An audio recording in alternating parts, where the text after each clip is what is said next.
નકલી કચેરી, નકલી એને હુકમો, નકલી અધિકારી, બાદમાં હવે નકલી ગ્રામ પંચાયત. દાહોદમાં બોગસ મરણના દાખલા માટે નકલી ભીલવાડા પંચાયત ઊભી કરાઈ. જમીન હડપવાના ઈરાદે વલુંડીના જીવિત વૃદ્ધને મૃત બતાવાયા. નકલી મૃત્યુના પ્રમાણપત્ર માટે ભીલવાડા નામની બોગસ પંચાયત ઊભી કરાઈ. લીમખેડા પ્રાંત અધિકારીએ ખોટી મંજૂર થયેલી જમીનની વારસાઈ કરી નામંજૂર. જમીન માલિક બીજીયાભાઈ ડામોર જીવિત હોવા છતાં કાગળ ઉપર મૃત જાહેર.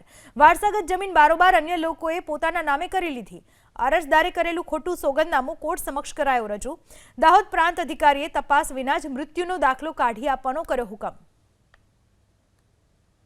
અમે મારે લોન લેવાની હતી અને નકલ કઢાવવા ગયો ત્યારે અમને ખબર પડી કે અમારી નકલમાં મારા દાદાના નામમાં નહીં આવ્યા. 115માં ને 158માં એટલે અમારા નામ મારા દાદાના નામે હતી તો એ લોકોને નામે ચડાવી લીધી. અમે ઓળખતા નહીં, પાળખતા નહીં, અમારું હગું નહીં, અમારું કોઈ લાગ વળગ નહીં, કોઈ નહીં મળે સાહેબ.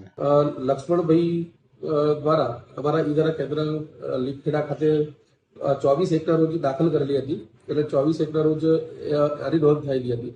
એ નોંધ સામે બીજાભાઈ વિરસિંહભાઈ દ્વારા અપીલ કરી અને દાદ માગેલી છે. તો અપીલનો નિર્ણય આવ્યેથી આગળની કાર્યવાહી અમારા ઈદરા કેન્દ્ર ખાતેથી કરવામાં આવશે.